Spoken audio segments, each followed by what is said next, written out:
Hello, BookTube. Well, it's a bleak and barren Sunday. And for those of you who are new to the channel, what that means is that there is no mail. There are no free books coming through the slot in the front hallway for Steve. So I have to find a way to make my way from dawn till dusk somehow. And as usual, I thought I would console myself with a tag. And I was gently reminded on social media that I had already been tagged in something and had ignored it. So I thought I would rectify that. This is the Muppets Book Tag, and I was tagged by Indie Insomniac, who does a great channel, and I was very happy to be tagged and then completely forgot about it. I don't know why.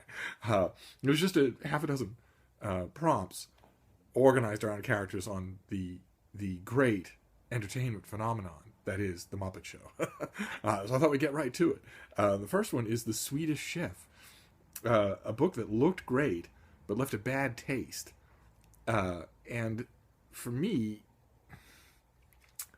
that's almost every American science fiction and fantasy hardcover. Almost every new big release in science fiction and fantasy in America.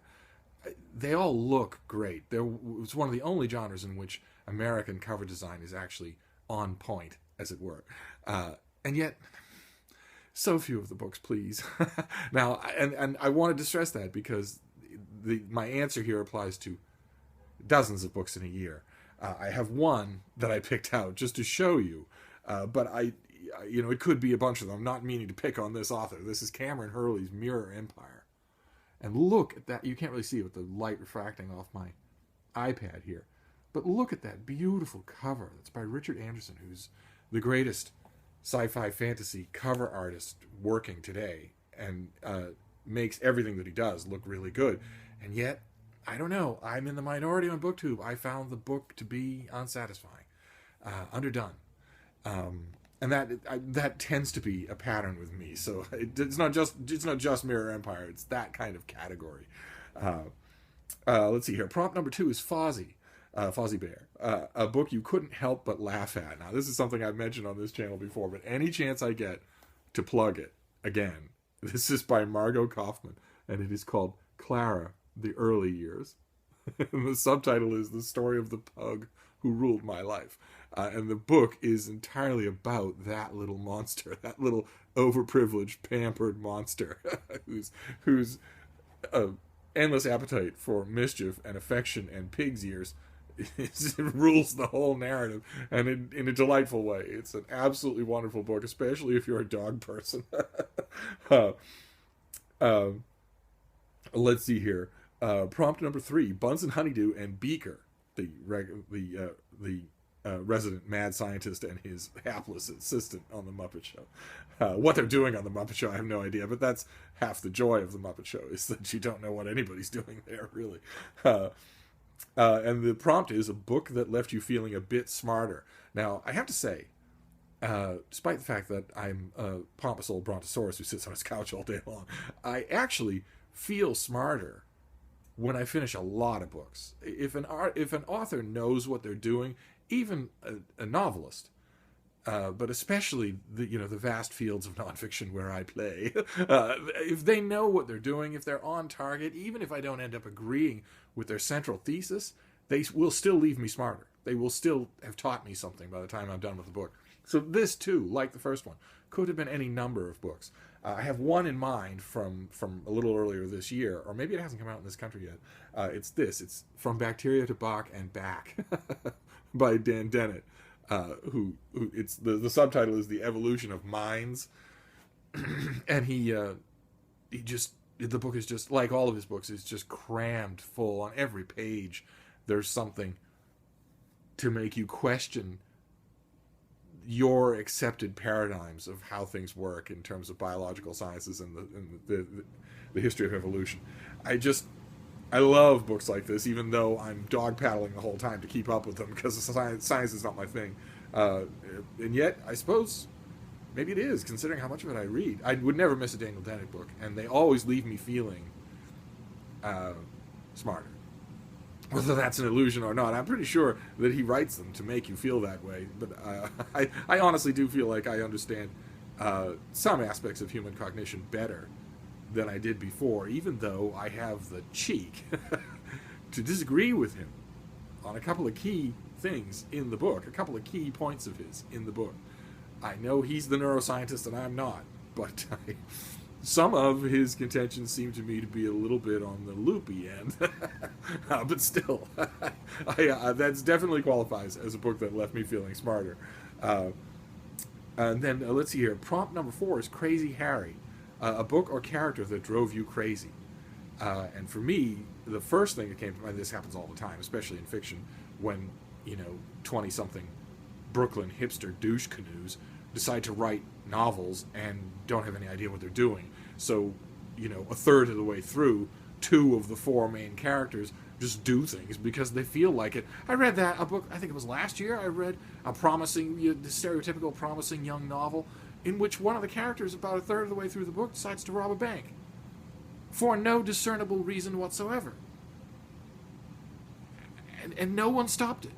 No character. There's no Superman. That's enough out of you, young man. No, that's not no one in the book stopped it. Is that no one along the process stopped it. None of the 6 discarded girlfriends in the course of the novel's gestation. None of the dude bro friends, at the bocce ball tournament in Washington Square. None of the putative editors or agents. Nobody along the line read the thing and said, "Well, I know that dude bro absurdism is all the rage now, but." The rest of this book isn't absurdist fiction, and that comes out of nowhere and makes no sense. So, would you mind? Nobody did that. Now, the example that came to mind this time around was not quite as bad. It's a book I actually really liked called 6-4. I think I mentioned it on this channel before, by Hideo Yokoyama. It was apparently a big hit in Japan, and this is the English language translation. It's a missing persons crime drama. That has a lot of other plates spinning throughout it. It's a big, slow, complex narrative. I can easily imagine it disappointing a lot of people who read it. It almost disappointed me, and then I got about 200 pages in, and I thought, saving this water a long time to come to boil, and then I was just about to get irritated, and then I thought, but this is a really smart author. He hasn't talked down to me in 200 pages.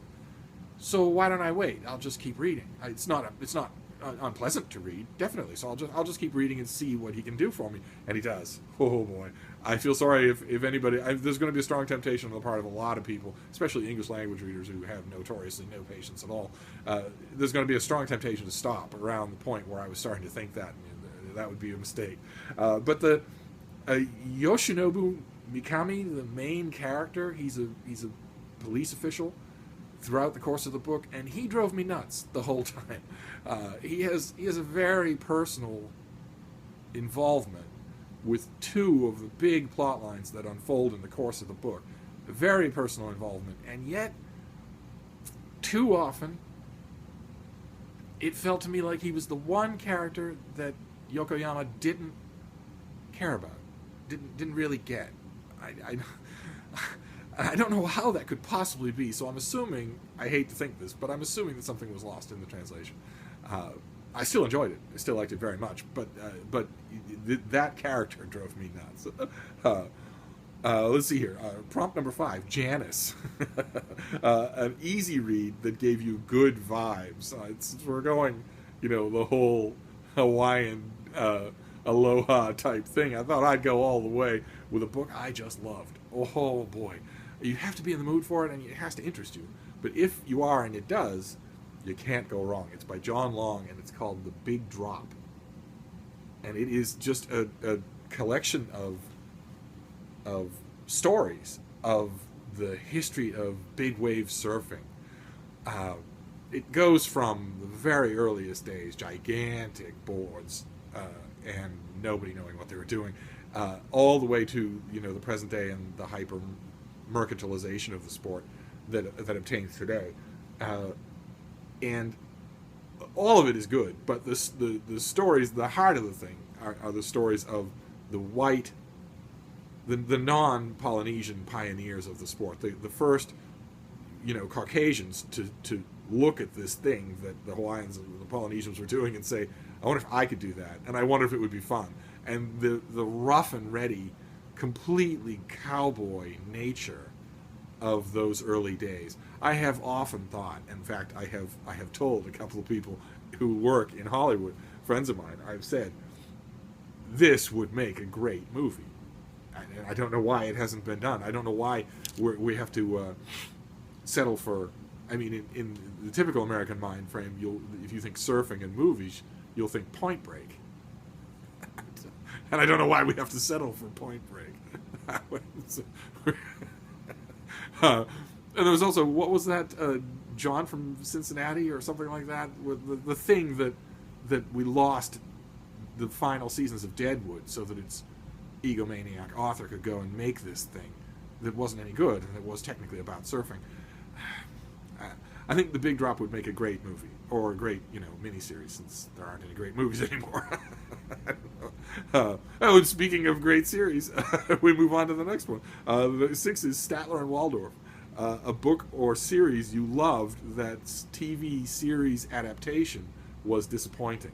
Now, those of you who have watched this channel will know, I'm sorry about the sun, it seems to be going crazy on me there. Those of you who watch this channel will know that I'm going to have a hard time answering this question, because I think that movies and TV series and cable adaptations of books tend to do them a lot of favors. I am not one of those readers who thinks the book is always better, not least. So it actually did take me some time to think of. I went with TV series, and it took me some time to think of an adaptation that was just noticeably worse than the book.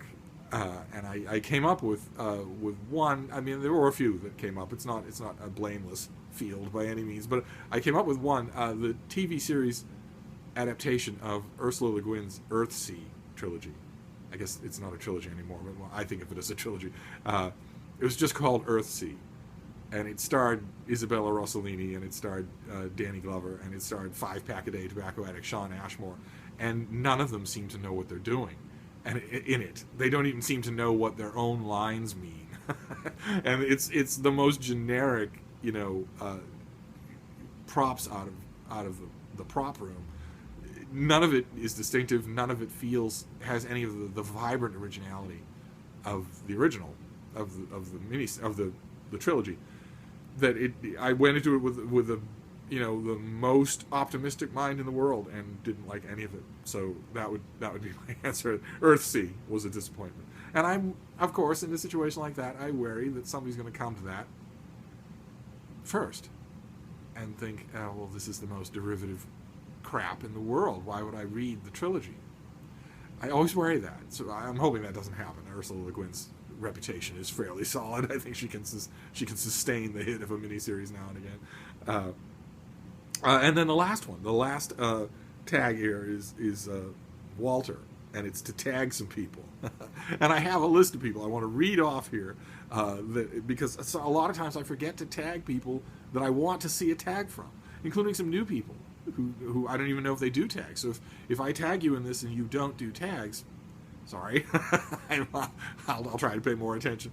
And otherwise, I would love to see this from all of these people. And if I don't name you, then I don't tag you because I don't like you anymore. So I want to see Dee Dee at Brown Girl Reading. I'd love to see her do the Muppets tag. Karen at Runwright Reads. John Hutchinson. He's a brand new channel. I love listening to him. And I would love to see, I don't even know if he does tags, or if he's a fan of the Muppet Show. I can't imagine anybody isn't a fan of the Muppet Show. But I'd love to see it if he wants to do it. Let's see here. Julie at Pages and Pens. Rachel Mauro, absolutely. What a channel. What a wonderful channel. Jeremy at JerSingsandReads, and I want to hear the theme song. I want to hear the theme song. We don't come to your channel for you to talk your way through a video. Only one of us who can sing, so sing the theme song. Sue's Book Nook, I know you're a Muppets fan. You must be. Same thing with Jen from Reading with Pugs. You must be a Muppets fan. So I want to hear it. I want to hear this tag. The retired book nerd as well. I know you must be a Muppets Show fan, and I want to hear it. And Lauren at Burnt Fiction, whose channel is just fantastic. You should, needless to say, these tags are also recommendations. Sorry, the sun is killing me here. It's driving me slowly off the camera. Because this would be... Sorry about that. And that's it. That is the Muppets Book Tag. So thank you, Indie Insomniac, for tagging me. It did make me feel better, although it leaves me confused. I must admit. Are we sure that this is the first version of this tag? And not maybe the Muppets Tag Part 2? Why are so many minor characters the focus of the prompts? Why is there a Muppet Book Tag without Kermit the Frog, without Miss Piggy, without Gonzo the Great? Why are these characters not here? I don't get it. I'm not asking for all the characters, including my own favorite, Angus McGonagall, the Gershwin gargling gargoyle. but why are these characters here instead of the stars of the show? It's a little bit confusing. I'll have to Google around, see if there's another Muppets Book Tag to store away for another bleak and barren Sunday. But in the meantime, I'll go for now. Thank you, BookTube.